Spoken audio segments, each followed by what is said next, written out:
Salut les amis, salut tout le monde et bienvenue une fois de plus sur votre chaîne d'information préférée, Club Info. Aujourd'hui, on se tape pour une nouvelle note d'information du côté de l'Afrique de l'Ouest, plus précisément du côté du Burkina Faso et de la Côte d'Ivoire, où nous avons les tensions entre les deux pays qui ne cessent véritablement de grimper.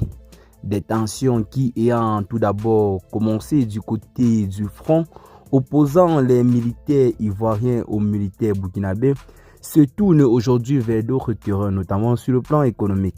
Aujourd'hui, c'est la rupture de cet accord de coopération avec une entreprise ivoirienne au Burkina Faso vient de mettre fin à son contrat. Il s'agit bel et bien du groupe SNEDAI exerçant dans plusieurs secteurs d'activité. Ce secteur ou alors ce groupe-là n'opérera plus au Burkina Faso, pour ce qui est de son pôle en charge de l'édition des documents administratifs et d'identification.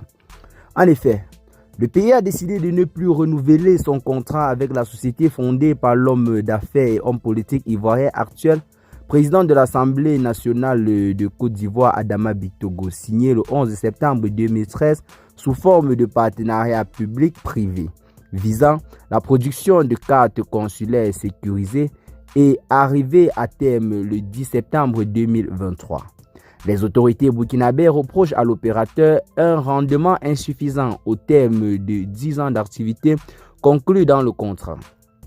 Sur une supervision autant pour nous de 3 millions de cartes, la dite société n'a produit que 1 977 cartes à la date d'échéance du projet, le 10 septembre 2023, rapporte le communiqué du dernier Conseil des ministres en date du 29 mai dernier.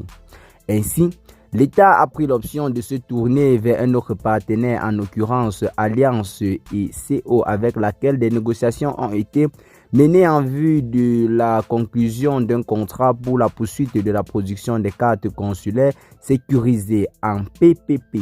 Des instructions ont été ordonnées et données au ministre chargé du dossier de prendre les dispositions idoines en vue de vider le passif du contrat de production des cartes consulaires avec la SNEDAI Burkina Faso.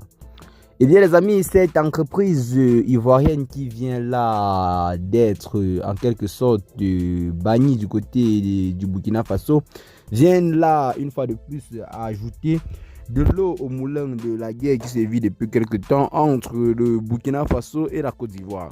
Qu'est-ce que vous en pensez pour ce qui est de cette petite note d'information? Partagez massivement la vidéo avec vos amis si vous l'avez notamment trouvée intéressante. Et à très bientôt pour de nouvelles notes d'information. Ciao les gars.